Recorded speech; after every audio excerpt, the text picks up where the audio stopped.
আবু তাহার না আজকে ছাড়াছাড়ি হয়ে গেছে। খুশি তো আপনারা? কম জ্বালালেন না তো। কেউ ওর পক্ষে, কেউ আবু তাহার নানের পক্ষে। কেউ বলে পৃথিবী একদিকে গেলেও আবু তাহার নানের দেখানো পথ থেকে সরে দাঁড়াবো না। কেউ বলে প্রথম থেকেই সন্দেহ করছিলাম এই বেটা খারাপ ছিল। দুনিয়ায় সবাই খুশি করা সম্ভব হবে না। আল্লাহ নবী সাল্লাল্লাহু আলাইহি সাল্লামের কাছে আবু হুরায়রা একদিন এসে কান্না করছে। আপনারা জানেন ঘটনাটা, তারপরে স্মরণ করিয়ে দিই। যে আল্লাহ নবী আমিন বললে কতটা কাজ হয়ে যায়। আল্লাহ নবী ছিলেন মুস্তাজাবুদ দাওয়া। তিনি যে দোয়া করতেন সে দোয়া কবুল করতেন কে? মনের মধ্যে ইরাদা, মনের মধ্যে স্বপ্ন দেখলেন।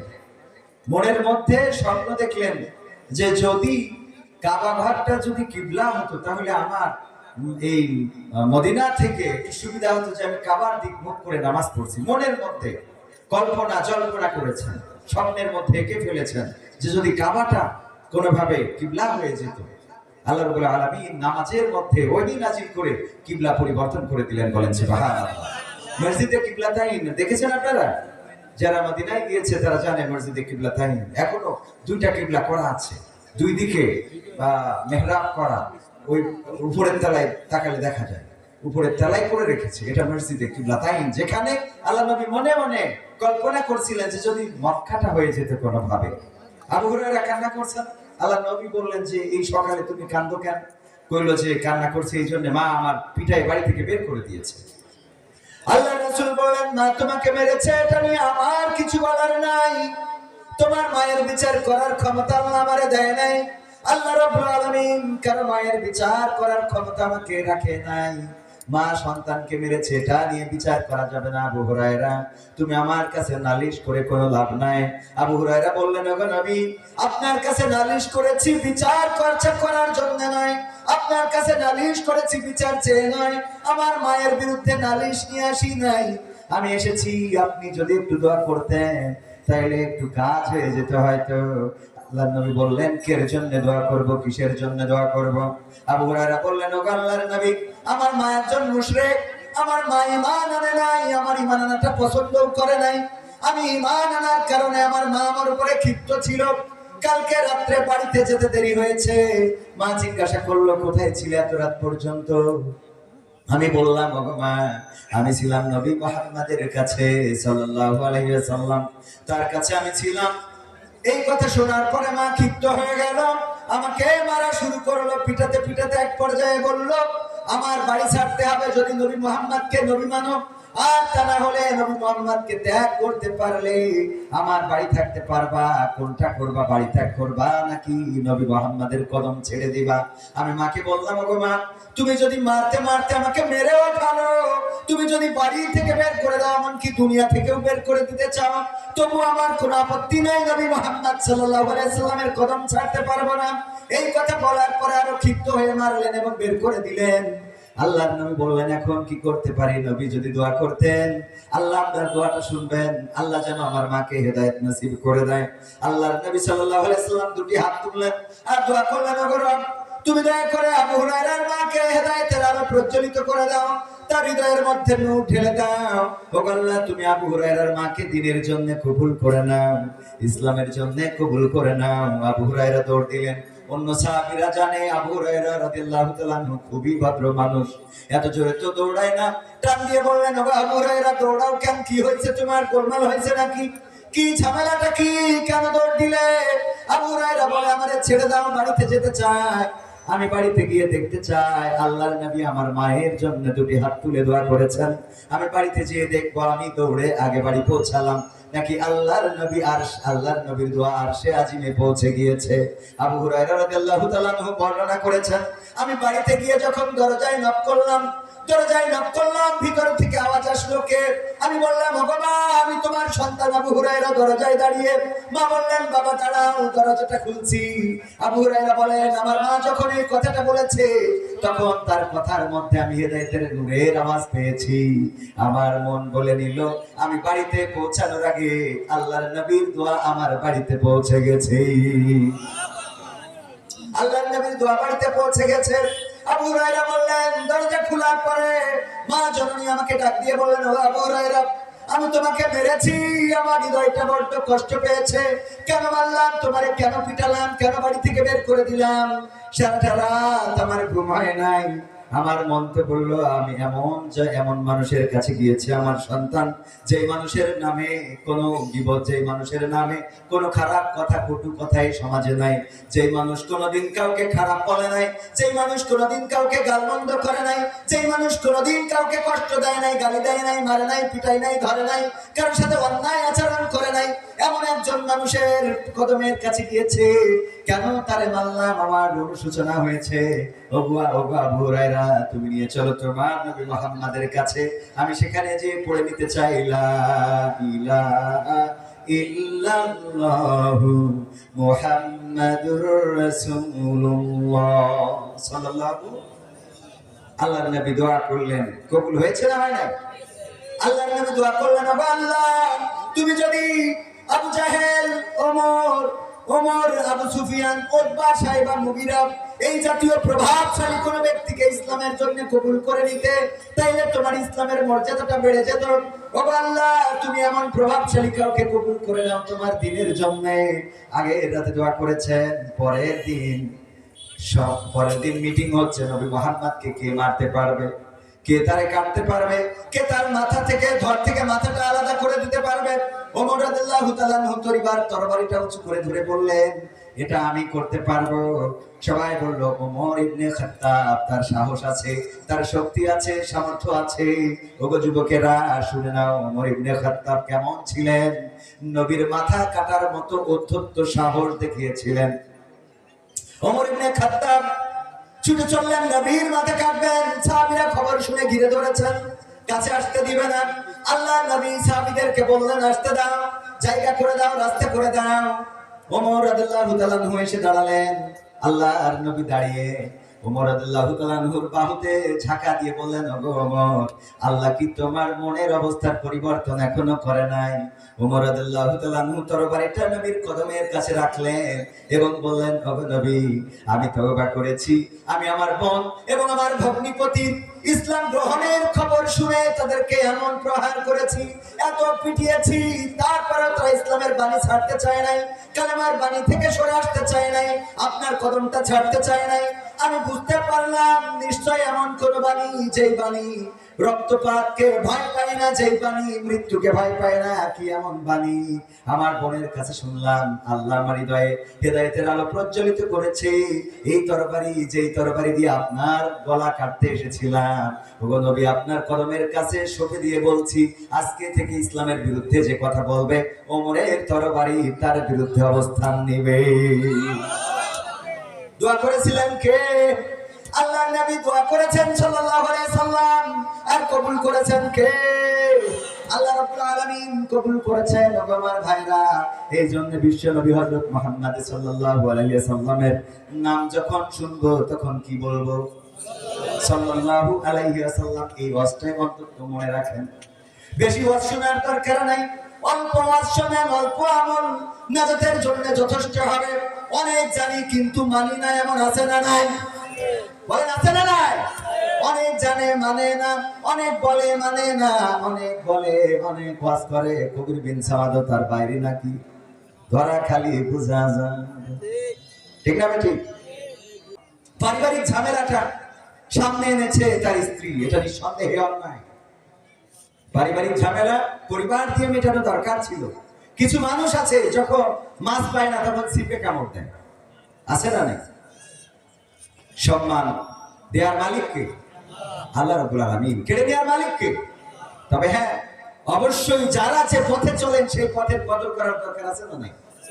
সারা রাত স্লোগান দেবেন, ধানের শীষ, ভোট দেওয়ার সময় দাঁড়িয়ে পাল্লা হবে? কথা বলেন। আবার সারাদিন স্লোগান দিলেন দাঁড়িয়ে পাল্লা, ভোট দেওয়ার সময় ধানের শীষ। এটা নেফাকি। কি ফাঁকি? নেফাকি। আপনি যেটা করবেন সেটা স্পষ্ট ভাবে করেন। আপনি খারাপ কাজটা করলেও সেটা সামনে দাঁড়িয়ে করেন, উপরে বুজুর্গ বুজুর্গ ভাব আর ভিতরে অন্যরকম। এটা করা যাবে? আল্লাহ আমাদের এসব থেকে হেফাজত করুন, বলেন আমিন। সম্মানিত ভাইয়েরা, এলাকার সন্তান, এত করে ওয়াজ শোনানোর কিছু নাই, ওয়াজ শোনানোর শোনাবেন। আজমপুর মাঝের পাড়া নতুন মাদ্রাসার উদ্যোগে আজকে 12তম বার্ষিক তাফসিরুল কোরআন মাহফিলের শ্রদ্ধাভাজন সভাপতি জনাব মোহাম্মদ ইসরাফিল হোসেন সাহেব, যিনি সভাপতি মাঝের পাড়া জামে মসজিদ। এছাড়াও নতুন যে মাদ্রাসা হবে, নতুন এখানে একটা মাদ্রাসার পরিকল্পনা করা হয়েছে, যে মাদ্রাসার উদ্যোক্তা শুধু বলবো না, প্রতিষ্ঠাতা বললেও ভুল হবে না, নিজের জমি বিক্রি করে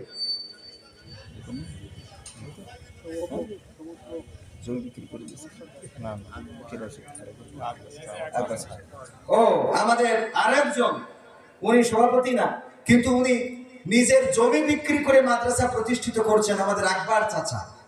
আমি তো এলাকার, কিন্তু সবার আবার ভালো করে চিনিও নেই, এজন্য একটু ঝামেলা। তো সভাপতি সাহেব আছেন স্টেজে। এছাড়া আজকে ওনাকেও আমি একটু সত্যি কৃতজ্ঞতা জ্ঞাপন করছি, যে জমি বিক্রি করে এই সময় মসজিদের টাকা মাইরি দিয়ে জমি কিনার লোক বেশি, ঠিক না বেঠিক? কমিটি চেঞ্জ হয়েছে আর হিসেব দেবে, খাতা দেয় কিন্তু হিসেব দেবে, আছে না নাই? খাতা দেবে, হিসেব দেবে। তার মানে মসজিদের টাকা নিয়ে জমি কিনেছি। ও জমি কিনে সেদিন একজন তো বললো, ভাই মসজিদের টাকা নিয়ে দাঁত হচ্ছে। মসজিদের টাকা নিয়ে সুদ খাওয়ার লোক আছে না নাই? কারণ অনেক সুদখোর মসজিদের স্বভাব। যখন টাকা শর্ট পড়ে তখন উভেরকে পূরণ করে। বুদ্ধি আছে না নাই? আল্লাহর কথা, আল্লাহ ভালো টাকাতে একটু খারাপ করেছি, কাটাকাটি পেয়ে নেওয়া। ওগো আমার ভাইয়েরাম, ও এখনো তো শুরু করে পারিনি। সভাপতিত্ব করছেন ইসরাফিল হোসেন সাহেব, যিনি সভাপতি মসজিদের। এছাড়া আজকে প্রধান মেহমান হিসেবে আলোচনা করবেন হযরত মাওলানা আব্দুল সালাম যুক্তিবাদী বন্ধুগণ। বগুড়া থেকে এসেছেন অনেক পথ জার্নি করে, অত্যন্ত দারুণ আলোচক, সমসাময়িক প্রেক্ষাপট নিয়ে খুব ভালো আলোচনা করেন। এবং আমি আর ভাই কয়দিন আগেই মালয়েশিয়া সফর করে আসলাম, ওখানে আমাদের প্রোগ্রাম ছিল। এছাড়াও ভারত, আরব, সৌদিতেও আমরা একসাথে প্রোগ্রাম করেছি। সেই সুবাদে বলা যায় ইন্টারন্যাশনাল খ্যাতি সম্পন্ন বক্তা উনি এসেছেন। ইতিমধ্যে আমার আগেই পৌঁছে গিয়েছেন, যদিও আমার বাড়ির কাছে বাড়ি। আমাদের সঙ্গীত পরিবেশন করেছেন রকি হোসেন, মারুফ হোসেন। এছাড়াও আমার টিমের আরো সদস্যরা ক্যামেরায় রয়েছেন। আজকে আমার ক্যামেরা পার্সন যারা, দীর্ঘদিন পরে দেখা হচ্ছে, অনেক ভালোবাসার মুখগুলো, যারা অনেক পরিশ্রম করে শীতের রাত কানে মাপলা বেঁধে মোটরসাইকেল চালিয়ে দূর দূরান্তে চলে যায় কোরআনের এই বয়ান। যদিও আমার কাছে অত ভালো বয়ান পায় না, ভালো ভালো বক্তাদের বয়ানগুলো সংগ্রহ করে ইউটিউবে ছেড়ে দেয়, যা আপনারা চায়ের দোকানে বসে বসে চা পান করেন আর ভালো করে এই ওয়াজগুলো শুনতে পারেন, ঠিক না বেঠিক? এখানে যারা ওয়াজ শুনছেন, হয়তো কিছু শুনবেন, কিছু বাদাম খাবেন, আবার কিছু সময় মার্কেটে যাবেন, কিন্তু ইউটিউবাররা যখন দিয়ে দিবে, আপনি আপনার ঘরে বসে সার্চ দিয়ে এই আজমপুরের মাহফিল, পুরা মাহফিল দেখতে পারবেন, শুনতে পারবেন। সুতরাং এই ক্যামেরার গুরুত্ব আছে না নাই? এই জন্য আমি বরাবরই বলি, আমার ইউটিউবার ভাইদের সাথে খারাপ আচরণ করা যাবে না, ওদের সাথে খারাপ আচরণ করবেন না। যদি সম্ভব হয় ওদেরকে দুটো খাওয়াবেন। সম্ভব হইলে মাহফিল কর্তৃপক্ষ, আপনি কয়জনকে এখানে শোনালেন? উনারা তো শোনাবে মিলিয়ন মিলিয়ন মানুষের, বলেন ঠিক না? সুতরাং তাদেরকে একটু সহযোগিতা করবেন, তাদেরকে পারলে একটু বাদাম কিনে দিবেন, তাদেরকে পারলে পেঁয়াজি ভাজা কিনে এনে দিবেন, যে এই দিন আপনারা খান, এটা দিন প্রচারের একটা অংশ হবে। সোয়াব দিবেন কে? আল্লাহ রাব্বুল আলামিন। এই কাজগুলো করবেন। আমার ইউটিউবার ভাইরা অনেক কষ্ট করেন। এছাড়া উপস্থিত আছেন আমার অঞ্চলের পরিচিত অপরিচিত অনেকেই, আমার প্রিয় মুখ, তার মধ্যে অনেক বক্তাও রয়েছেন এখানে, যারা খ্যাতি সম্পন্ন মুফাসসিরে কোরআন। বিশেষ করে আমার বন্ধু মাওলানা মাহবুবুর রহমান, আমি স্টেজে উঠাইতে চাইলাম, বললো সামনে বসে ওয়াজ শুনবো। উনি আমার উস্তাদ, আমারও ওয়াজ শেখায়, আর সে সামনে বসে আছে। সত্যি আমার কাছে এটা কষ্টের, তারপরে বললো সামনে বসবো, আমার তো কিছু করার নাই। পর্দার অন্তরালে মা বোনেরা রয়েছেন, সাথে আমার বউ আছে। বলছে জায়গা নেই, জায়গা থাকবে কি? আমার বউ নিয়ে এসেছে। মা আসতে চাইল, তো একটু অসুস্থ, বললাম যে থাক, অসুবিধা নেই, সালাম ভাই বাড়ির বক্তা, আর আমি তো আপনার ছেলে, তো বউকে নিয়ে আসলাম, কারণ ওর হেদায়েতের দরকার আছে না? কথা কয়, কারণ এখনকার সময় বউ হইলো বড় ফিতনা। তুই চলে গেলি আর একদিন চলে যাচ্ছে, কথা কয় না। এই জন্যই সাথে রাখার দরকার আছে না নাই? পথ খালি আর খবরদার কারণ নিয়ে যাবেন না, বউ নিয়ে যাবেন। হ্যাঁ, রাজি তো? বলছে যাদেরকে নিয়ে যান ওদের নিয়ে যাবেন, নিয়ে যাবেন কি? বউ নিয়ে যাবেন। আল্লাহ তাওফিক দিন, বলেন আমিন। সবাইকে অন্তরস্থল থেকে সালাম জানাচ্ছি, আসসালামু আলাইকুম ওয়া রাহমাতুল্লাহ। আল্লাহর শুকরিয়া আদায় করছি যে মহান রব আজকে এত সুন্দর একটা পরিবেশ করে দিয়েছেন। এই মাস অনেকে আশঙ্কা করেন এই মাসে বৃষ্টি হবে, কিন্তু সুন্দরই পরিবেশ করে দিয়েছেন কে? সেই রবের শুকরিয়া আদায় করে সবাই পড়ছি আলহামদুলিল্লাহ। আল্লাহর শুকরিয়া আদায় করে শেষ করা যাবে? আল্লাহ রাব্বুল আলামিন যে নিয়ামত দিয়েছেন, আহারে মাঝে মাঝে চিন্তা করি কত কি তুমি দিলা। ডাক্তার হাসপাতালে গেলে বোঝা যায় যে আমাদের এর মধ্যে কি আছে কি নাই। একটা জিনিস নষ্ট হইলে বুঝবেন যে কি হারাইলেন। নষ্ট না হওয়া পর্যন্ত কেউ বোঝে কথা কয় না, বোঝে? একটা কিছু হারাইলেই বুঝবেন। চোখ একটা একটু বাঁকায় গেলেই নামটা কবির বিন সামাদ থাকতো না, বলতো টেরা কবির বাড়ি যাবা না, ঠিক না ঠিক? কানটা একটু কালা হইলেই বলতো কার বাড়ি যাবা, কালা কবি। চোখ একটা কানা হইলে বলতো কানা কবি। পা একটা একটু 1 ইঞ্চি খাটো হইলে একটু আপ ডাউন করে হাঁটলেই বলতো খোড়া কবি, ঠিক না ঠিক? যে আল্লাহ এত সুন্দর করে বানাইলেন, হাত দিলেন, পা দিলেন, চোখ দিলেন, কান দিলেন, দেখার শক্তি দিলেন, আর না চাইতেই অনেকের বউ দিয়ে দিয়েছে। বলেন সুবহানাল্লাহ। বউ আছে না নাই? কার কার আছে দেখে হাত উঁচু করেন। লজ্জা করছে? বউ আছে গর্ব করবেন, দেখে হাত তোলেন। বউ যদি দুটো থাকে তাহলে ডবল গর্ব। হ্যাঁ, আজকে এটা বলা যাবে না। আজকে সামনাসামনি অন্যদিন করবা না, এই সম্মান দেওয়া অন্যদিন হবে। আজ বলে অশান্তি বাড়ায় লাভ নেই। বিয়ে করেননি কারা কারা হাত উঁচু করেন। এত কম অবিবাহিত এই অঞ্চলে, আল্লাহ। আমার মাহফিলে অবিবাহিত লোক বেশি আসে, কিন্তু এই অঞ্চলে দেখছি বিবাহিত। আমার অঞ্চল তো, এলাকার বন্ধু বান্ধব বলছে ওরা শোনে কিনা, এরকম না? যাই হোক, যারা বিয়ে করেননি শীত আসার আগে আল্লাহ সবাইকে তৌফিক দিন। বলেন আমিন। এই আমিন এত আসতে বললেন, বলেন আমিন। বিয়ে করা খারাপ কাজ না ভালো কাজ? আল্লাহর নবী সাল্লাল্লাহু আলাইহি সাল্লাম বিয়েকে প্রমোট করেছেন। বিয়ে করার জন্য শুধু উদ্বুদ্ধ করেন নাই, আল্লাহর নবী সাল্লাল্লাহু আলাইহি সাল্লাম নিজেও ঘটকালি করেছেন। এমন আছে না নাই? আল্লাহর নবীর একজন সাহাবী ছিল, এত কালো কেউ পছন্দ করে না, এত কালো কার পছন্দ হয় না, কেউ মেয়ে দিতে চায় না। আল্লাহর নবী সাল্লাল্লাহু আলাইহি সাল্লামের কাছে এসে বললেন, ওগো নবী, আমার বুঝি বিয়ে হবে না? আল্লাহর নবী বললেন, কেন? আমার চেহারাটা সুন্দর না, আমি কালো মানুষ, আমার দাঁতগুলো সাদা আর চোখের পাশে সাদা, এছাড়া আর কোনো সাদা জায়গা নাই, এই জন্য মানুষ পছন্দ করে না। আল্লাহর নবী বললেন, আমি একটা চিরকুট লিখে দিচ্ছি, এই মদিনার সবচেয়ে সুন্দরী নারীটা তোমারে বউ বানাই দেব। বলেন সুবহানাল্লাহ। চিরকুট লিখে দিলেন যে আমি প্রস্তাব পাঠাচ্ছি আমার এই সাহাবীর জন্য। এই সুন্দরী মেয়েটা চিঠি নিয়ে গেলেন, মেয়ের বাবার কাছে দিলেন। মেয়ের বাবা বলল, তোমার এমন চেহারা, এই চেহারার সাথে আমার সুন্দরী মেয়েটারে বিয়ে দিতে রাজি। ভিতর থেকে মেয়েটি শুনলেন আর বললেন, ওগো বাবা, কার প্রস্তাব ফিরিয়ে দেন? যেই বিয়ের ঘটক স্বয়ং নবী সাল্লাল্লাহু আলাইহি সাল্লাম, যেই বিয়ের প্রস্তাব পাঠিয়েছেন নবী সাল্লাল্লাহু আলাইহি সাল্লাম, সেই বিয়েটা ফেরত দেয়া যাবে না। আল্লাহ নবী সাল্লাল্লাহু আলাইহি সাল্লাম ঘটকালি করেছেন। যাই হোক, ওয়াজ করা আমার ওইদিকে যাওয়ার দরকার নেই। আজকে বিয়েকে এত প্রমোট করারও দরকার নেই। বাড়িতে এমনি ঝামেলা, আরো ঝামেলা পেতে জীবনে। সূরা হাসরের, সূরা আল ফাজরের 4টা আয়াত আমি তেলাওয়াত করেছি। ইমামরা খুব বেশি বেশি তেলাওয়াত করেন, মনে আছে আপনাদের? ইয়া আইয়াতুহান নাফসুল মুতমাইন্নাহ ইরজিই ইলা রাব্বিকি রাদিয়াতাম মারদিয়া ফাদখুলি ফি ইবাদি ওয়াদখুলি জান্নাত। এই আয়াতটা নিয়ে একটু কথা বলতে চাই। আয়াতটা যখন নাযিল হচ্ছিল তখন পাশে বসা ছিল আবু বকর রাদিয়াল্লাহু তাআলা। আবু বকর রাদিয়াল্লাহু তাআলা ইসলামের কততম খলিফা ছিলেন? বলেন তো সবাই কততম? সবাই বলেন কত? প্রথম। এগুলো শিখে রাখেন। মাঝে মাঝে আমি প্রশ্ন করি, দেখেন না, প্রশ্ন করে কম্বল দিই, খাবার দিই, তেল দিই, কম্বল জায়নামাজ দিই, খেয়াল করেন কিনা? এই প্রশ্নগুলোই তো করি। ইসলামের প্রথম খলিফাকে আবু বকর রাদিয়াল্লাহু তাআলা আনহু। ওই সময় অনেকেই অন্য রকম উত্তর দিয়ে ফেলে, কেউ সাহাবীর নাম বলে, কেউ বঙ্গবন্ধুর নাম বলে, আছে না নাই? মনিহারের কাছে একজনের জিজ্ঞাসা করলাম, আমাদের জাতির পিতার নাম কি? কয় বঙ্গবন্ধু শেখ মুজিবুর রহমান। আমরা ইসলাম থেকে এত পিছিয়ে। দিনে আমি এক মা বোন বলতে হবে, জিজ্ঞাসা করলাম যে উযু ফরজ কয়টা? তা বলছে 3টা। বললাম কি কি? বলছে ফজর, জোহর আর আসর। ফজর, জোহর আর আসর উজুর ফরজ। এই অনুষ্ঠানটা দেখবেন, দেখলে আপনারাও মাঝে মাঝে অবাক হয়ে যাবেন। আবার অনেকেই দেখবেন যে আপনি নিজেও জানেন না যেটা হয়েছে এটা আমিও জানি না। বোঝেন না? আবু জাহেলের মতো।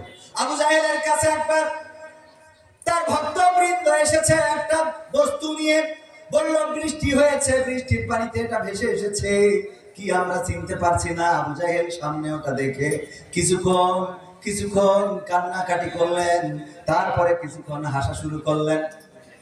আবু জাহেলের ভক্তবৃন্দ বলল, আবু জাহেল তুমি তো আমাদের নেতা, তুমি আমার এই যে বিষয়টা এনেছি এটা কি না জানিয়ে হাসলে কেন, কাঁদলে কেন? বলল আমি কাঁদলাম এই জন্য, আমি যদি মারা যাই তাইলে এই সামান্য জিনিসটা তোমরা চিনতে পারো নাই, কি উপায় তোমাদের হবে এই চিন্তা করে আমি কান্না করলাম। তাইলে হাসলে কেন? বলছে আমি হাসলাম এই জন্য, এই জিনিসটা কি আমিও চিনতে পারিনি, এই জিনিসটা কি আমিও চিনতে পারিনি। ওর চিন্তা হলো মারা গেলে এদের উপায় কি হবে, যে এই সামান্য জিনিস এরা বুঝতে পারে না। কিন্তু ও হাসলো এই জন্য যে আসলে এই জিনিসটা ও বুঝতে পারে না। তো এই অবস্থা আমাদের অনেকের আছে, যে সামান্য এই উত্তর আমি যখন প্রশ্ন করি তখন পাশ থেকে অনেকেই বলি দেয় এইটা এইটা এইটা, যে ওইটারে ধরি অমনি কেন। এই জন্য এগুলো শেখার দরকার আছে না নাই? ইসলামের প্রথম খলিফাকে হযরত আবু বকর রাদিয়াল্লাহু তাআলা আনহু, তিনি পাশে বসা ছিলেন যখন এই আয়াতে কারিমা নাজিল হচ্ছিল। আল্লাহর নবী তেলাওয়াত করলেন, আর আবু বকর রাদিয়াল্লাহু তাআলা আনহু তরজমা করা লেগেছে নাকি? বলে তরজমা করা লেগেছে। আরবে যখন কোরআন নাজিল হতো আরবি ভাষায়, তখন আরবিয়ানরা বুঝতো না। আল্লাহর নবী যখন এই আয়াতে কারিমা তেলাওয়াত করলেন, তেলাওয়াত করার সাথে সাথে আবু বকর রাদিয়াল্লাহু তাআলা আনহু বললেন, তাফসীরে ইবনে কাসিরে এসেছে, ওগো নবী এত সুন্দর চমৎকার কথা আল্লাহ ডাক দিয়ে বলছে, হে ওগো প্রশান্ত আত্মা, ওগো প্রশান্ত আত্মা, হে প্রশান্ত আত্মা তুমি ফিরে এসো তোমার রবের কাছে, ফিরে এসো তোমার রবের কাছে, আর তুমি দাখিল হয়ে যাও আমার বান্দাদের কাতারে, আর প্রবেশ করো জান্নাতে সন্তুষ্ট চিত্তে, আনন্দ চিত্তে এবং সন্তোষ ভাজন হয়ে তুমি ফিরে এসো। কত সুন্দর কথামালা আল্লাহ ডাক দিয়ে বলছেন, ওগো প্রশান্ত আত্মা ফিরে আসো সন্তুষ্ট চিত্তে এবং সন্তোষ ভাজন হয়ে। তার মানে তুমি সন্তুষ্ট হয়ে যাও এবং যার কাছে ফিরে আসছো সেও তোমার উপরে সন্তুষ্ট, আর তুমি দাখিল হয়ে যাও আমার বান্দা যারা তাদের কাতারে, আর প্রবেশ করে নাও জান্নাতে। এই কথাগুলো যখন আল্লাহর নবী সুন্দর করে তেলাওয়াত করলেন, আবু বকর রাদিয়াল্লাহু তাআলা আনহু বললেন, কত সুন্দর কত চমৎকার কথা। আবু বকর রাদিয়াল্লাহু তাআলা আনহুকে আল্লাহর নবী বললেন, আবু বকর শুনে নাও, যখন তোমার মৃত্যুর সময় ঘনিয়ে আসবে তখন আল্লাহ রাব্বুল আলামিন এই কথাগুলো তোমাকেও বলে দিবে। সুবহানাল্লাহ। নফসে মুতমাইন্না, প্রশান্ত আত্মা। কি আত্মা? বলেন কি আত্মা? আল্লাহ ডাক দিয়ে বলবেন, ওগো প্রশান্ত আত্মা ফিরে আসো তোমার রবের নিকট সন্তুষ্ট চিত্তে এবং সন্তোষ ভাজন হয়ে। সন্তুষ্ট চিত্তে মানে তুমিও খুশি হয়ে যাও। এটাই এমন ধরেন, আবার রাজনীতির কথা বলছিলেন, তারেক রহমান দেশে এসেছে, আমাদের এই থানায় অথবা এই সংসদীয় আসনে বিএনপির মনোনয়ন প্রত্যাশী আছে না নাই? কয়জন আছে? একাধিক ব্যক্তি, 2 বা 3 জন আছে না নাই? 2 বা 3 জন। এর মধ্যে যদি কোনো একজনকে ডাকে যে তুমি একটু ঢাকায় আসো, তারেক রহমান একজনকে ডেকেছে, তুমি একটু ঢাকায় আসো, ও তো আগে থেকে বলবে ধান লাগা, কথা কয় না। আর যদি বলে সন্তুষ্ট চিত্তে এসো, সন্তুষ্ট থেকো, অসুবিধে নেই, আমিও তোমার পরে সন্তুষ্ট আছি, একটু ঢাকায় আসো, যদি এই কথা বলে খুশি হবে না? হবে না? ধান লাগাবে না? লাগাবে না? কথা কয় না। আপনাদের কি কষ্ট হচ্ছে? লাগাবে না? লাগাবে না? কবে লাগা? হ্যাঁ, এটা বলবে, বলে চলে যাবে ঢাকায়। ও আমার ভাইরা, এই যদি একটা মনোনয়নের জন্য যদি এত খুশি হয়, একটা নমিনেশনের জন্য যদি একটা মানুষ এত খুশি হয়, শুধু যদি ডাকে যে তুমি আসো, খুশি থেকো, আমি তোমারে খুশি করে দেবো, আমি তোমার উপরে খুশি আছি, মানুষ যদি মানুষকে বলে তাইলে যদি খুশি হয়ে যায়, আল্লাহ যদি কোনো বান্দাকে বলে তার খুশিটা কেমন হওয়া উচিত চিন্তা করেন। আল্লাহ বলছে, ওগো আমার বান্দা ফিরে এসো তোমার রবের কাছে, এসো এসো তোমার রবের কাছে, যে রবের জন্য তুমি তাহাজ্জুদের নামাজ আদায় করেছো, যে রবের জন্য তুমি জায়নামাজ ভিজিয়েছো, চোখের অশ্রু ফেলেছো, সেই রবের কাছে ফিরে আসো, যে রবের জন্য গোটা রমাদানের মাস রোজা রাখতে, না খেয়ে থাকতে, ইফতারটা সামনে নিয়ে বসে থাকতে, যতক্ষণ আযান দেয় নাই ততক্ষণ পর্যন্ত তুমি খাবার খাও নাই, পানি পান করো নাই, যে রবের জন্য, সেই রব আমি তোমাকে ডাকছি, তুমি ফিরে আসো আমার কাছে সন্তুষ্ট চিত্তে এবং সন্তোষ ভাজন হয়ে, আর দাখিল হয়ে যাও আমার বান্দাদের কাতারে, প্রবেশ করো জান্নাতে। এই কথাটা যাদের জন্য আল্লাহ বলবেন, এদের থেকে ভাগ্যবান আর কেউ কি থাকতে পারে? বলেন, আর কেউ থাকতে পারে? যখন আমাদের কেউ থাকে না তখন থাকেন কে? যখন আমাদের কেউ দেখে না তখন দেখেন কে? যখন আমাদের কেউ খোঁজে না তখন খোঁজেন কে? আল্লাহর নাম নিতে যদি কষ্ট হয় দরকার নাই, যে আল্লাহ ছাড়া বিপদ উদ্ধার হয় না। মনিরুল ডাক্তার সাহেব স্টেজে আছে। মনিরুল ডাক্তার সাহেব আমার সাথে এসেছে, হঠাৎ অসুস্থতা। যদি মনিরুল ডাক্তারের কাছেও যেতে চান, পাল্লায় যাইতে সময় লাগবে না। যদি কলটা নিতে চান, ফোনটা ধরাইতে সময় লাগবে না। কলটা সে রিসিভ করবে, ঘুমে আছে না জেগে আছে জানেন না। ডাক্তারের কাছে ফোন দিয়ে হয়তো ফোনেও না পাইতে পারেন, কিন্তু গভীর রাতে পেটের মধ্যে ব্যথা শুরু হয়েছে, চিৎকার করে আল্লাহরে ডাকলে শোনার জন্য কি সময় লাগে নাকি? কথা কেন সময় লাগে? আল্লাহরে ডাকলেন, আল্লাহ, ও আল্লাহ, পেটের যন্ত্রণায় বাঁচি না, তুমি কোথায় আল্লাহ? আল্লাহ রাব্বুল আলামিন এমন দয়া, ডাকার মতো যদি ডাকতে পারেন, আল্লাহ রাব্বুল আলামিন আপনার যন্ত্রণা কমিয়ে দিবেন। ডাকার মতো যদি ডাকতে পারেন, আল্লাহ আপনার অভাব দূর করে দিবেন। ডাকার মতো যদি ডাকতে পারেন, আল্লাহ রাব্বুল আলামিন আপনার সমস্যা সমাধান করে দিবেন। বলেন সুবহানাল্লাহ। আল্লাহর এই ক্ষমতা আছে না নাই? বলেন, আছে না নাই? আল্লাহকে ডাকলেন কে? আদম আলাইহিস সালাম বললেন, রব্বানা যালামনা أنفسنا وإن لم تغفر لنا وترحمنا لنكونن من الخاسرين. ও আল্লাহ, ও রব, আমি তোমারে ডাকছি, আমি আমার উপরে জুলুম করেছি, তুমি আমারে ক্ষমা করো, তুমি আমার উপরে দয়া করো, রহম করো। আল্লাহ শুনেছে না শোনে নাই? আল্লাহ ডাকলেন কে? ইউনূস আলাইহিস সালাম যখন মাছের পেটের মধ্যে ঢুকে গেল, আহারে, পৃথিবীর কোন মানুষ খবর পাইল না, নৌকা থেকে ফেলে দেওয়া হলো, পানির মধ্যে পড়ে গেল, মাছটা গিলে নিয়ে চলে গেল। ওই মাছের পেটের অন্ধকারের মধ্যে, পানির অন্ধকারের মধ্যে এবং রাতের অন্ধকারের মধ্য থেকে যখন চিৎকার করে বলল, লা ইলাহা ইল্লা আনতা সুবহানাকা ইন্নী কুনতু মিনাজ জালিমিন। আমার আল্লাহ ডাকার পর আল্লাহ ডাকে সাড়া দিয়েছেন না দেয় নাই? বললেন, আমি আমার উপরে জুলুম করেছি, তুমি পুত পবিত্র, তোমার মতো বড় পবিত্র আর কেউ নাই, আমি আমার উপরে জুলুম করে ফেলেছি, আল্লাহ তুমি আমারে ক্ষমা করো, দয়া করো, তুমি ছাড়া উপায় নাই। আল্লাহ রাব্বুল আলামিন ইউনূস আলাইহিস সালামের দোয়াটা শুনলেন, আর মাছের পেটের মধ্যে যন্ত্রণা বাড়িয়ে দিলেন। আর মাছ আবার যেখান থেকে নিয়ে এসেছিল সেখানেই দিলেন না, বরং এমন জায়গায় তার ল্যান্ড করে দিয়ে আসলেন, এমন এয়ারপোর্টে নামাই দিয়ে আসলেন যেখানে নিরাপদ। বলেন সুবহানাল্লাহ। শুনেছেন না? নাই? যখন নদীর পাড়ে মুসা আলাইহিস সালাম, সাহাবীরা বলল, ও মুসা, বিপদে পড়ে গেলাম তোমার পরে ঈমান আনার কারণে, আর তো কোনো উপায় নাই, আর কোনো রাস্তা নাই, এখন সামনে মারব, পিছনেও মারব, আমরা এমন জায়গায় আটকে গেছি, এমন চিপা গলিতে, যদি বের হতে চায় ফিরআউনের বাহিনী, তারা আমাদেরকে অ্যাটাক করবে, তাদের ঘোড়ার পদতলে পিষ্ট হয়ে মারা যাব। আর যদি আগাইতে চায় তাইলে এই সাগরে সমুদ্রে চুবানি খেয়ে মারা যাব। এখন বলো মুসা কি করব? আল্লাহর নবী মুসা আলাইহিস সালাম নিশ্চিন্ত ছিলেন, হতাশ হলেন না, বরং তিনি জানেন যে আল্লাহ রাব্বুল আলামিন আছেন। নফসে মুতমাইন্না তো এরকমই হয়, বিপদে পড়লেও হতাশ হয় না। নফসে মুতমাইন্না হলো মুসিবত যতই আসুক, ফাঁসির রশিতে ঝুলানো হবে। ডাক দিয়ে সন্তানকে বলে, ও বাবার কলিজার টুকরা, বড় ফাঁসির কাছে তো ঝুলবো, লুঙ্গি পরে যাব নাকি পাঞ্জাবি পরে যাব এটা বলে। ও আমার ভাইরা এটা বলে না, আমার ফাঁসি দেবে এখনো, দেখো বাঁচাইতে পারবা কিনা বলে নাকি। নফসে মুতমাইন্না বোঝেন তো? নফসে মুতমাইন্না প্রশান্ত আত্মা আল্লাহর পরে এতটাই নির্ভর যে মৃত্যুর আগের দিন পর্যন্ত হাসতে থাকে।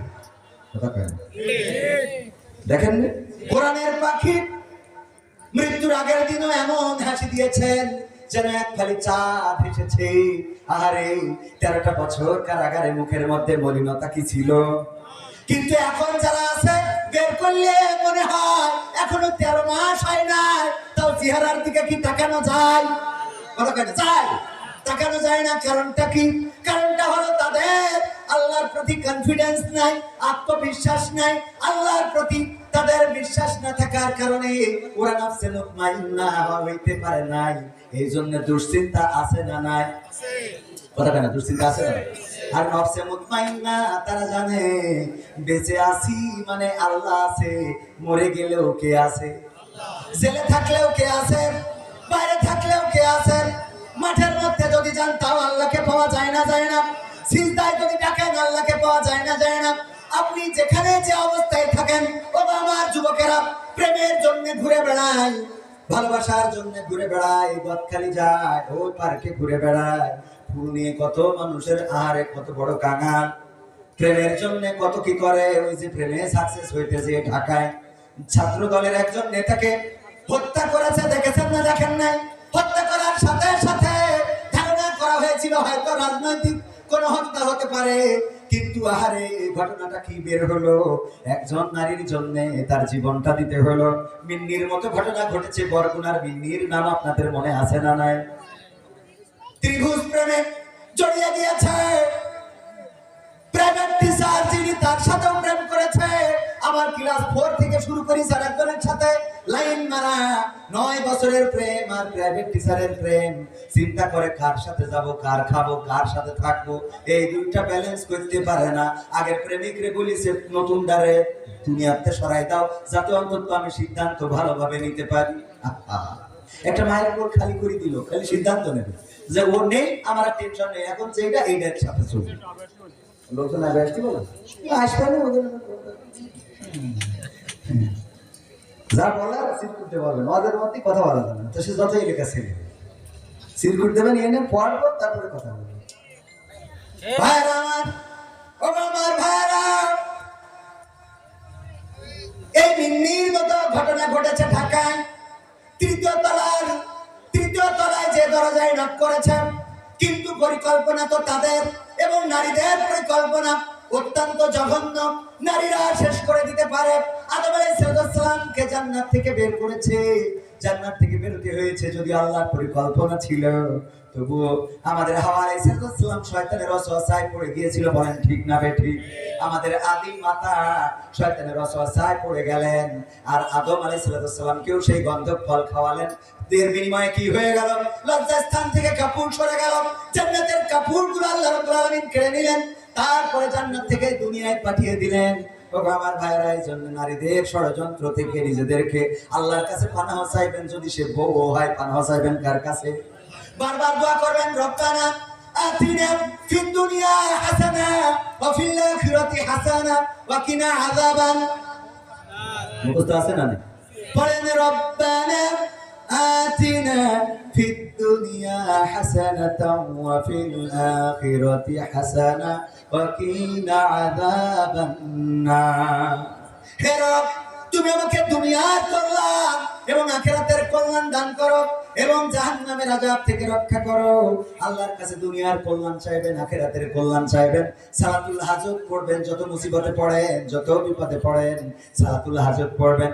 সম্ভব হইলে তাহাজ্জুদ পড়বেন, আল্লাহর কাছে কাঁদাকাটি করবেন। সব মুসিবত থেকে মুক্ত করার মালিক কে? বলেন কে? আল্লাহ মুক্ত করার মালিক। এই মেয়েটা, বর্ষা নামের মেয়েটা কি করলো? মাহির নামের ছেলেটার সাথে প্রেমে মত্ত হয়ে ভোর থেকে প্রেম করে আসছে, 9 বছরের প্রেম। তারা বলেছে যদি এইটারে সরাইতে পারো, জুবাইরকে যদি সরাইতে পারো, জবু বলে ডাকে তার বাবা আদর করে, যদি সরিয়ে দিতে পারো তাইলেই আমি তোমার হব।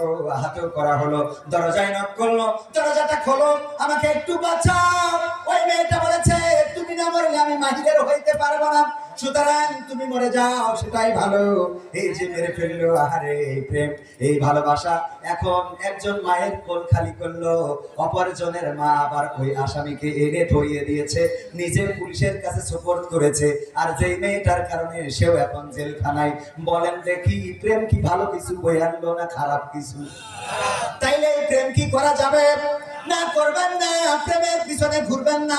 আপনি যারে চান চিঠি দিয়ে লাভ নেই, মেসেজ করে লাভ নেই, ফ্রেন্ড রিকোয়েস্ট পাঠায় লাভ নেই, টিকটক করে লাভ নেই। বরং যদি সিজদায় পড়ে আল্লাহর কাছে চাইতে পারেন, আল্লাহ আমার তো মনে হয় ওই মেয়েটা যদি আমার জীবন সঙ্গিনী হয়ে যায় তাইলে আমার জীবনটা সুখের হবে, আমি বড্ড ভালোবাসি। আল্লাহ রাব্বুল আলামিন যদি কল্যাণ মনে করেন তারে তোমারে দিয়ে দিতে পারে না? পারে না? কথা কয় না, পারে না? পারে না? যারা বিয়ে করেছেন তারাও সেই দেখবেন আপনাদের ডবল বিয়ে হইতে পারে। এই আল্লাহ দিতে পারে না? পারে। এটা কি খারাপ কাজ? খারাপ কাজ? ভাইরা আমার, নফসে মুতমাইন্নার কথা বলছিলাম। প্রশান্ত আত্মা তো এমন। মুসা আলাইহিস সালাম দাঁড়িয়ে আছেন, সাহাবীরা, ওরে মুসা আলাইহিস সালামের সাহাবীরা খুব বেতাড়া ছিল। কি ছিল? বেতাড়া। মানে মুসা আলাইহিস সালাম যদি উড়ে বলে সোজা উড়া যায় বেকা। কোরআনে সব ঘটনা আছে, সূরা বাকারা এটা তো ওই ঘটনাকে কেন্দ্র করে বলছে যে গরু কুরবানি দিতে বলেছে। তা বলছে সেই গরু ছোট হবে না বড় হবে? তা বলছে যে মাঝারি জুতির। আল্লাহর কাছে শুনিয়ে বলছে মাঝারি জুতির। বলছে কালার কি হবে? এবার বলছে কালার এই হবে। বলছে তা গায়ে হবে না এই হবে? প্রথম কথায় যদি একটা গরু এনে জবাই করতে তাহলে গরু মিটে যায়। কিন্তু এত বেতাড়া ছিল, মানে ওই জিজ্ঞেস করতে করতে আল্লাহ এমন করে দিয়েছে যে সেই গরু খুঁজি পায় কষ্ট। এই জন্য নবী সাল্লাল্লাহু আলাইহি সাল্লাম একবার সাহাবীদের বললেন, যেই ব্যাপারে আল্লাহ কিছু বলেন নাই সেই ব্যাপারে তোমরাও চুপ থাকো, মুসা আলাইহিস সালামের উম্মতের মতো হইও না। কত সুন্দর কথা। যে ব্যাপারে আল্লাহ কিছু, আমাদের কিছু কাজ আছে, আমাদের ফতোয়া জানার দরকার খুব। বলছে হুজুর ওয়াজ শুনে বাড়ি যাওয়ার সময় আমার ভাই আবার একটু পায়খানা লাগিল, তো মাঠে পায়খানা ফিরে ওই সময় তো পানি নেই, তা না শুইছে, খেজুর গাছ থেকে রস পেড়িয়েছে, পরের গাছের অবশ্যই ওইটা ঝেড়িয়ে আমরা আবার খেয়ে পারি আইছি। এতে কি মানে ও যে সুসি নিয়ে জন্য কি গুনাহ? অনেক দড়ি ঘরে লাগা খাইছিস চুরি করি, তুই সুসি সুসি না ও পেয়েছি মানে। আর এখন ফতোয়ার বাক্স নিয়ে বিভিন্ন হুজুর বসে, মুরগি জবাই করেছে, তো মুরগি জবাই করতে যে পশ্চিম মুখ চিনতে পারিনি, উত্তর মুখ এটা খাওয়া যাবে না। তো এত টেনশন করার দরকার আছে? কথা কয় না। আপনি কোন হোটেলে গেছেন, যে সুজা চুপচাপ ঢুকবেন, খাবেন, চলে আসবেন। গরুর মাংস না কুত্তার মাংস না মুরগির মাংস অত চিন্তা করার দরকার নেই। আপনি খাইছেন, চলে আইছেন।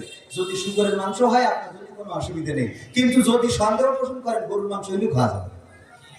কথা কি বুঝতে পারিছেন? এত পেশানোর দরকার আছে? মুসা আলাইহিস সালামের সাহাবারা ছিল খুব বেতাড়া, ওরা আল্লাহর কাছে চিন্তা করবে না। এই জন্য আল্লাহ বললেন একটা গেট বানাও, এমন গেট জানে ঢুকতে গেলে মাথা নিচু করা লাগে। গেট বানাইছে, বলছে মুসা আমাকে তো চেনো না, পা আগে ঢুকাবো, পা ঢুকাই তারপর গুলাই উঠাবো, গুলাই ঢুকাবো তো পা আগে পুড়ে দিয়ে দেবো। মানে কত বেতাড়া। ওরা নদীর পাড়ে দাঁড়ায় বলছে আমরা প্রথমে কইছিলাম না যে এর থেকে ফিরাউন ভালো, এখন এমন জায়গায় এনে দাঁড় করাইছে, এখন ভাই সুবানি খাবো না ওখানে মারবো। মুসা এবার তোর বিপদে ফেললে আমরা বলো মানতে পারছি না, ওরা কাছাকাছি আসি বলে তোমার নিজেদের মধ্যে আল্লাহর নবী মুসা আলাইহিস সালাম প্রশান্ত আত্মার অধিকারী ছিলেন, নফসে মুতমাইন্না। এত প্রশান্ত, কিছুই বললেন না, চুপচাপ আল্লাহর অপেক্ষায় ছিলেন। আল্লাহ রাব্বুল আলামিন বললেন মুসা কি সমস্যা? ওগো আল্লাহ নদীর পাড়ে তো দাঁড়ায় আছি, পার হইতে হবে, কি করব? আল্লাহ বললেন হাতে কি লাঠি, এই লাঠি দিয়ে কি করো? ছাগলের পাতা পেড়ে খাওয়াই, আমি মাঝে মাঝে রাস্তার দিকে পাথর সরিয়ে দিই। আল্লাহ রাব্বুল আলামিন বললেন ওই লাঠি দিয়ে বাড়ি দাও নদীর উপরে। মুসা আলাইহিস সালাম বললেন বাড়ি দিলে কি হবে? এটা বলেন নাই, বলেছেন আর বাড়ি দিয়েছেন, রাস্তা বানিয়ে দিয়েছেন কি? জোরে বলেন কে? আল্লাহ রাস্তা বানিয়ে দিলেন কয়টা? 12টা গোত্রের জন্য 12টা রাস্তা। পার হয়ে গেল মুসা আলাইহিস সালামের সাহাবীরা। ও আমার ভাইরা, এই ঘটনা এই পর্যন্তই থাক। এরপর ইব্রাহিম আলাইহিস সালামের আগুনে ফেলা হবে। চড়ক গাছে উঠানো হলো, রশি বাঁধা হলো, টানা শুরু করেছে। টানতে টানতে টানতে টানতে ফেলে দিবেন আগুনের মধ্যে। যারা টানে তাদের মধ্যে নিজের জন্মদাতা পিতাও ছিল না, ছিল না?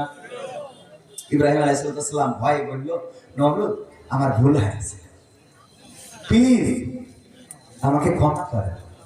বলেছেন? বলেন বলেছে? বলেন আই নফসে মুতমাইন্না তো এইটাই, কোনো কিছুই বললেন না, চুপচাপ রয়েছেন। টানো বাবা টানো, নমরুদ টানো, তোমার যত মন্ত্রী প্রতিমন্ত্রী আছে সবাই ধরে টানো, কোনো অসুবিধা নাই। ফেরেশতারা আসলে এসে বললেন, ওগো ইব্রাহিম আমরা একটু সহযোগিতা করতে চাই। ইব্রাহিম আলাইহিস সালাম বললেন, কেন? বলল, তোমার কষ্টটা আমরা আরশে আজিম থেকে দেখতে দেখে সহ্য করতে পারি নাই। বলল, আল্লাহ কি তোমাদের পাঠিয়েছে? বলল, আল্লাহ পাঠাই নাই। আল্লাহর কাছে ফরিয়াদ করেছিলাম, আল্লাহ যদি একটু সাহায্য করতে পাঠাতে সাহায্য করে দিতাম। আল্লাহ বলল, যাও যাও, তবে যে আমার ইব্রাহিমের কাছে আগে শুনবা সে সাহায্য চাই কি চায় না। যদি সাহায্য করতে বলে করবা, যদি না করতে বলে তাইলে চলে আসবা।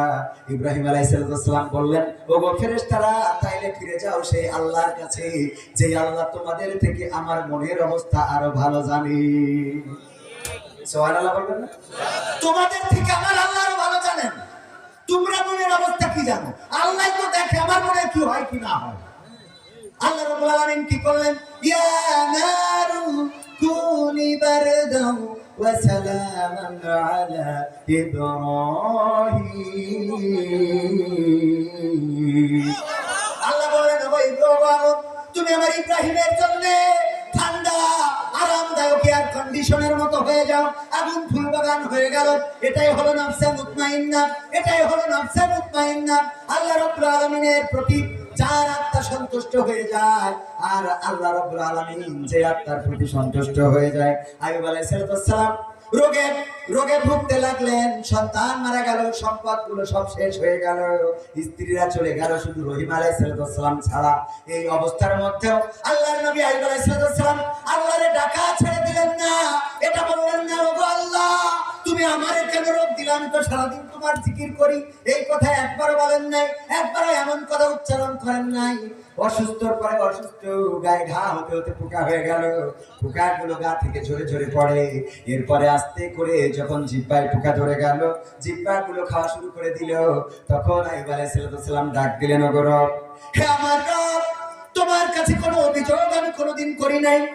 আমার সন্তান মারা গেল বলি নাই, আমার সম্পদ ধ্বংস হয়ে গেল বলি নাই, আমার স্ত্রীরা চলে গেল বলি নাই, আমার কাজের মানুষগুলো চলে গেল অভিযোগ করি নাই, আমার গায়ে ঘা দিয়েছো, কুষ্ঠ দিয়েছো বলি নাই, আমার শরীরে পোকা দিয়ে আমার গোশতগুলো খাইয়ে নিয়েছো তাও বলি নাই, অভিযোগ করি নাই।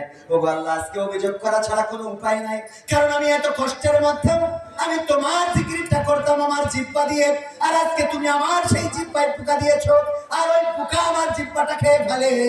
ও আল্লাহ, তুমি বলো আমার জিহ্বাটা যদি পোকায় খেয়ে নেয় তাইলে আমি কেমন করে তোমার জিকির করব, কেমন করে আমি তোমারে ডাকবো, কেমন করে আমি আল্লাহ আল্লাহ বলে তোমারে আহ্বান করব। ও রব, তুমি আমার সমস্ত শরীরে পোকা দাও, শুধু জিহ্বাটা অক্ষত রেখে দাও। বলে আল্লাহু আকবার।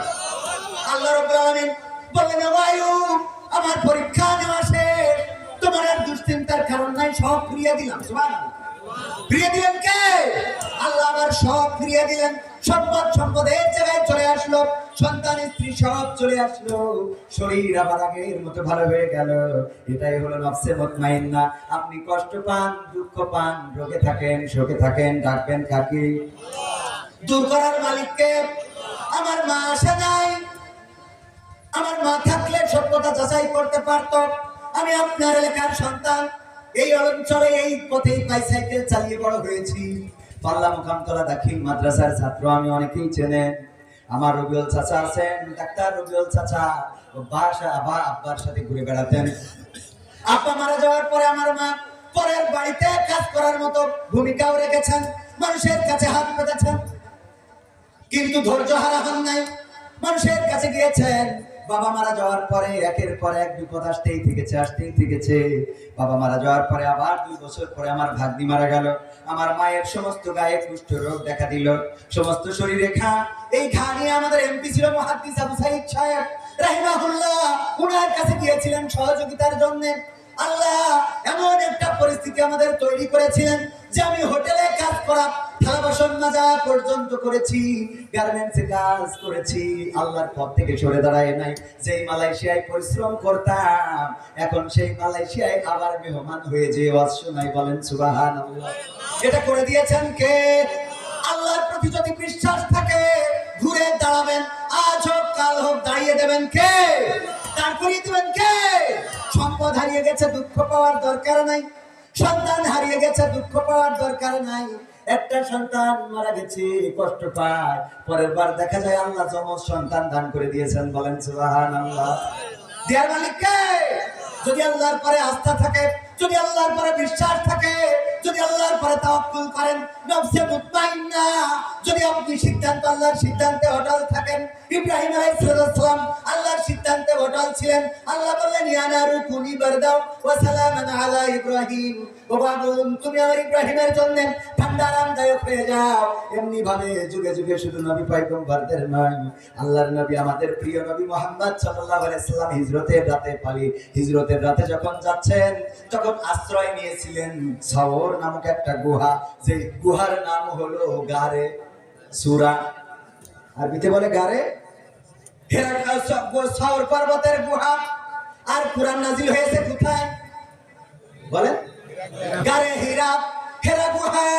গারে হীরা বলে, ওইটা হলো হেরা গুহা। যারা উঠেছেন তারা জানেন এখন উঠাটা সহজ, ওদিকেও যাব না। আল্লাহর নবী এমন একটা গুহায় আশ্রয় নিয়েছেন আবু বকর রাদিয়াল্লাহু তাআলা আনহুর সাথে।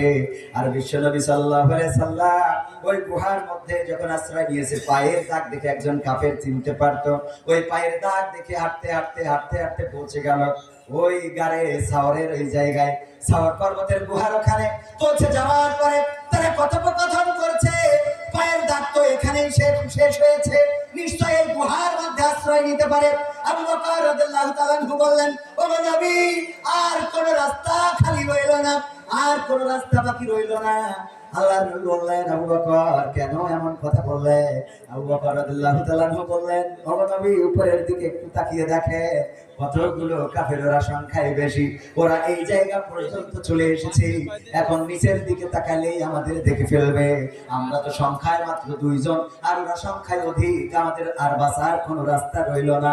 আল্লাহর নবী প্রশান্ত আত্মা জবাব দিলেন সুন্দর করে, ও আবু বকর, তুমি তো গুনতে জানো না, তুমি যেটা গুনেছো সেটা ভুল। আমরা 2 জন নয়, আমরা যেখানে আশ্রয় নিয়েছি 2 জন নয়, আমাদের সাথে তৃতীয়তম একজন আছেন, তিনি হলেন তোমার আমার স্রষ্টা মহান রব আল্লাহ। তিনি রয়েছেন আমাদের সাথে, তোমার গোনা হয় না। যেই রব চাইলে ওরা আমাদেরকে দেখবে না।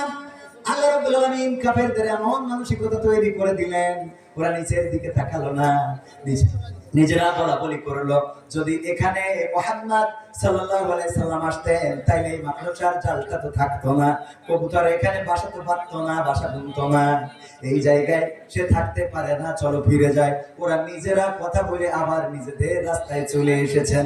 এই মন মানসিকতা তৈরি করে দিয়েছিলেন কি? সে আল্লাহর প্রতি পরে আস্থা রাখা যাবে? আমরা মনে করি মসজিদে যদি টাকা দিই তাইলে মনে হয় অভাব শুরু হয়ে যাবে। এরকম মানুষ আছে না?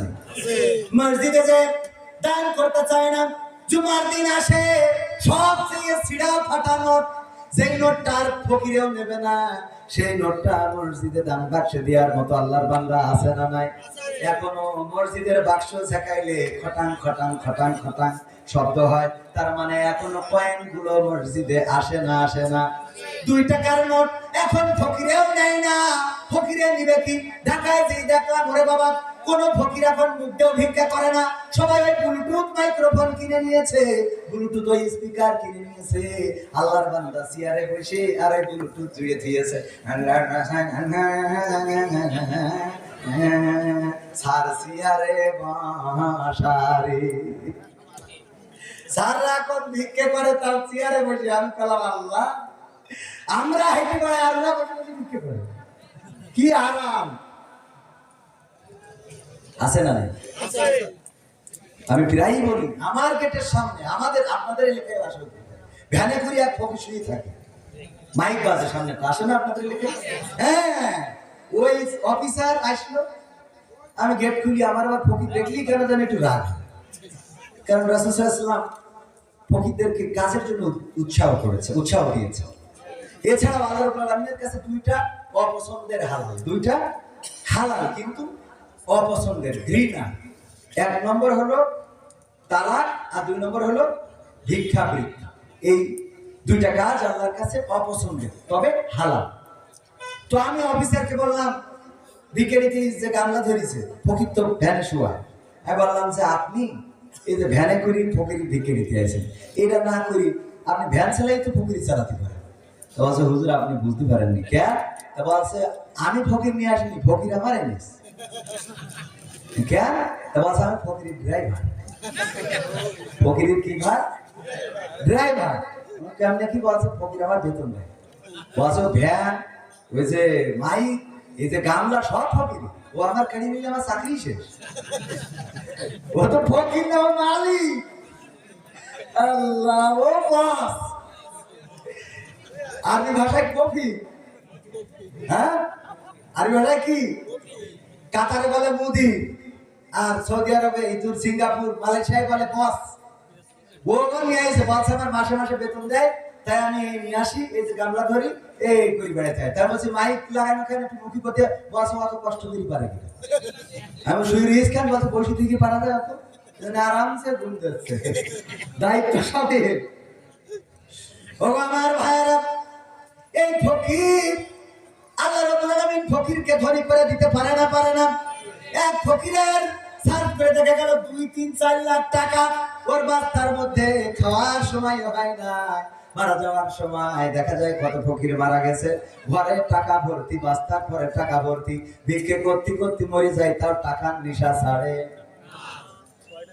এরকম মানুষ আমাদেরও আছে না নাই? যদি বলেন ভাই চলেন উমরাটা করে আসি, টাকা তো কোনো হয় নাই, হজটা করে আসি। হজে যাতে কত টাকা লাগে তুমি জানো? পাখাম করে দেওয়া করে হজ খরচ হয়ে যাবে। হ্যাঁ, হজের কথা কও, আমি হজ করা যোগ্য হয়ে যাব ভাই? ও পশ্চিম মাঠে এক মিনিট জমি বেচতে চাইল, নিতে পারে। আরে বাবা, ও জমির কথা শুনলি না? তোমার শাশুড়ির নামে ব্যাংকে কত টাকা আছে দেখো, যদি হয় না। আরে শয়তান, আছে না? 1,25,30,000 টাকা দিয়ে উমরা করতে যাওয়ার সুযোগ হয় না, অথচ 4 লাখ টাকা বউকে লাগতে দিতে হবে। কথা বলে ওকে দেয় কি শেষ চাই যে চলে গেছে, যে আবার মামলা করে যে টাকাও লাগবে, চলিয়ে যাবে, টাকাও নিয়ে যাবে, আইন সামগ্রী। এই এজন্য আমার 50,000 টাকা চলে গেল, অসুবিধা নেই, থাকলে এক রাতি বাস করে মনে করে যে মাঝে মাঝে একসাথ নেবে, আমি কেউ অসুবিধা নেই, এক রাত। হ্যাঁ, যাই হোক, ও আমার ভাইরা, আলোচনায় আসি। আমি যেই কথা বলছিলাম, আল্লাহ রাব্বুল আলামিন আপনার জায়গাটা ফিরিয়ে দিবেন যদি বিশ্বাস থাকে। ইব্রাহিম আলাইহিস সালামকে দিয়েছেন, আইয়ুব আলাইহিস সালামকে দিয়েছেন, ইউনূস আলাইহিস সালামকে দিয়েছেন, নূহ আলাইহিস সালামকে দিয়েছেন, আদম আলাইহিস সালামকে দিয়েছেন, লূত আলাইহিস সালামকে দিয়েছেন, মুহাম্মদ সাল্লাল্লাহু আলাইহি সাল্লামকে দিয়েছেন। এমনি ভাবে শুধু নবী সাল্লাল্লাহু আলাইহি সাল্লাম নয়, এই জমিনে শাহজালাল, শাহ মাকদুম, তিতুমির, শরিয়তুল্লাহ, মুন্সি মেহেরুল্লাহ, আর বর্তমান জামানায় আল্লাহর দ্বীনের পথে অনেকেই ফাঁসির কাস্টে ঝুলে গিয়েছেন। বলেন তাদের সম্মান বাড়িয়ে দিয়েছেন কি? বাড়িয়ে দিয়েছেন কে? এখন যেই দিকে যাই সেই দিকে গণজোয়ার আছে না নাই? বলবেন আছে না নাই? যেটা শেষ করতে চাইলো সেইটাই আবার তারা কয় এখন আমাদের এইটা ছাড়া রাস্তা। অবায়দুল কাদের থাকলে বলতো আমরা এখন এই পথে চলব, ঠিক না বেটা? বলতে এখন আর আমাদের খেলা হবে, এখন তোমরা খেলা করবো, আমরা দেখবো। এখন খেলা হবে তোমাদের, আর আমরা হবো দর্শক, গ্যালারিতে বসে থাকবো। আরে আল্লাহ রাব্বুল আলামিন এভাবেই তো বিজয় দান করে। ধৈর্যের দরকার আছে না নাই? ধৈর্য ধরলেন বিজয় দিয়ে দিচ্ছেন কি? এমনি ভাবে যদি অন্যরাও ধৈর্য ধরে বিজয় দিবেন কে? যদি অধৈর্য হন লাঞ্ছিত করবেন কে? আল্লাহ লাঞ্ছিত করেছেন ফিরাউনকে, নমরুদকে, হামানকে, আল্লাহ লাঞ্ছিত করেছেন। জাহেলকে, আবু সুফিয়ান, উতবা, সাইবা, মুগিরা, আবু লাহাব এমনি ভাবে অসংখ্য কাফেরকে লাঞ্ছিত করেছেন। যারা আল্লাহর বিকল্প পথ খুঁজতে চেয়েছে তারা দুনিয়ায়ও পথ পায় নাই, আর আখেরাতেও পাবে। আর যারা আল্লাহর পথ খুঁজে নিবে দুনিয়ায় তারা সম্মানিত হবে, আর আখেরাতে তাদের মর্যাদা দিবেন কে? আল্লাহ ডাক দিয়ে বলবেন, ইয়া আইয়ুহান নাফসুল মুতমাইন্না ইরজিই ইলা রাব্বিকি রাদিয়াতাম মারদিয়া ফাদখুলি ফি ইবাদি ওয়াদখুলি জান্নাতি। ওগো আমার বান্দা, তুমি ফিরে আসো তোমার রবের কাছে, তুমি ফিরে আসো তোমার রবের কাছে সন্তুষ্ট চিত্তে এবং সন্তোষ ভাজন হয়ে, আর প্রবেশ দাখিল হয়ে যাও, আমার বান্দাদের কাতারে শামিল হয়ে যাও। আমার প্রিয় বান্দা যারা, প্রিয় বান্দা কারা? আল্লাহর নবী, আল্লাহর ওলি যারা ছিল, আল্লাহর ওলি কারা ছিল? শাহজালাল, শাহ মাকদুম আল্লাহর ওলি ছিলেন। মুন্সি মেহেরুল্লাহ, তিতুমি, বখতিয়ার, ইখতিয়ার এমনি ভাবে আল্লাহর ওলি ছিলেন। আর আল্লাহর নবীদের নাম তো সবাই জানেন, তাদের কাতারে শামিল করে দিবেন কে? আর প্রবেশ করতে বলবেন জান্নাতে। এর থেকে বড় বিজয় কি মুমিনের আর হতে পারে? এই বিজয় চান কে? কে হাত দেখতে চায়? নারায়ে তাকবীর, লিল্লাহি তাকবীর। আল কোরআনের আলো, আল হাদিসের আলো, আমার নেতা তোমার নেতা, নারায়ে তাকবীর। আল্লাহ রাব্বুল আলামিন, আল্লাহর পরে যদি আস্থা থাকে, বিশ্বাস যদি থাকে, আল্লাহ আপনার রাস্তা করে দিবেন। সেই আল্লাহর পরে বিশ্বাস রেখে দ্বীনের পথে চলার দরকার আছে না নাই? কোরআনের পথে চলার দরকার আছে না নাই? সমাধান খুঁজে খুঁজে ক্লান্ত হয়েছে যারা, সমাধান যদি পেতে চাও, সব পথে গিয়ে ভুলে কোরআন দেখো খুলে, সমাধান যদি নিতে চাও। সমস্যা যত সব দূর করে দিবে রব, সমস্যা যত সব দূর করে দিবে রব, যদি তুমি যাও চেয়ে যাও সমাধান। সমাধান খুঁজে খুঁজে ক্লান্ত হয়েছে যারা, সমাধান যদি পেতে চাও, সব পথে গিয়ে ভুলে কোরআন দেখো খুলে, সমাধান যদি নিতে চাও। কোরআন ধরি না বলে, কোরআন পড়ি না বলে চারিদিকে হই লাঞ্ছিত, কোরআন জানি না বলে, কোরআন মানি না বলে সব অধিকার বঞ্চিত। কোরআন ধরি না বলে, কোরআন পড়ি না বলে চারিদিকে হই লাঞ্ছিত, কোরআন জানি না বলে, কোরআন মানি না বলে সব অধিকার বঞ্চিত। মরিচিকার পিছে না ঘুরে মিছে মিছে, মরিচিকার পিছে না ঘুরে মিছে মিছে, কোরআনটা খুলে দেখে না সমাধান। সমাধান খুঁজে খুঁজে ক্লান্ত হয়েছে যারা, সমাধান যদি পেতে চাও, সব পথে গিয়ে ভুলে কোরআন দেখো খুলে, সমাধান যদি নিতে চাও। কোরআনেই খুঁজে পাবে সংসার নীতি, আর কি হবে রাষ্ট্রের নীতি। কোরআনের আইন চললে দেশে দূর হবে সব দুর্নীতি। কোরআনেই খুঁজে পাবে সংসার নীতি, আর কি হবে রাষ্ট্রের নীতি। কোরআনের আইন চললে দেশে দূর হবে সব দুর্নীতি। মানব রচিত মতে শান্তি খুঁজো না পথে, মানব রচিত মতে শান্তি খুঁজো না পথে, কোরআনটা খুলে দেখে না সমাধান। সমাধান খুঁজে খুঁজে ক্লান্ত হয়েছে যারা, সমাধান যদি পেতে চাও, সব পথে গিয়ে ভুলে কোরআন দেখো খুলে, সমাধান যদি নিতে চাও। কোরআনের সমাধান আছে না নাই? সব সমস্যার সমাধান। আর যারা বলেননি তাদের বিশ্বাস হয়নি। সব সমস্যার সমাধান, যারা বলেন সব সমস্যার সমাধান, সব সমস্যার সমাধান। এই কোরআনের সাথে আমাদের কারো বিরোধ আছে? আওয়ামী লীগ যারা, তারা কোরআন মানে না, মানে না। বিএনপি যারা কোরআন মানে না, মানে না। জামাত যারা কোরআন মানে না, মানে না। অন্য দল যারা করে তারা কোরআন মানে না, মানে না। কোরআন যদি মানে, জামাত করা লাগবে না, হেফাজত করা লাগবে না, চরমনাই করা লাগবে না, কওমি আট্রসিয়ালিয়া কোনো কিছু করা লাগবে না। কোরআনের দল, কোরআনের আইন কায়েম করার জন্য যদি আমলিগরা জেগে ওঠে, সেই আমলিগ করলেও হয়ে যাবে। বলেন ঠিক কিনা? যদি বিএনপিরা কোরআন কায়েম করে দিতে চায়, সেই বিএনপি করলেও হক আদায় হবে না, হবে না? হক আদায় হয়ে যাবে। আমি কোন দলের কথা বলতে চাই না, আমি আমার কথা হলো কোরআনের দল করবে যারা, তাদের পক্ষে আমরা। বলেন ঠিক না বেঠে? যে কোরআনের পক্ষের লোক, সে যেই হোক, আমি তার পক্ষের লোক।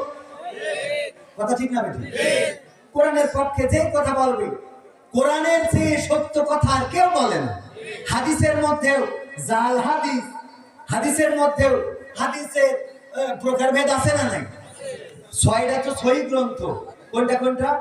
বুখারী, মুসলিম, আবু দাউদ, নাসাই, ইবনে মাজাহ, তিরমিজি। কয়টা বলেন? কয়টা?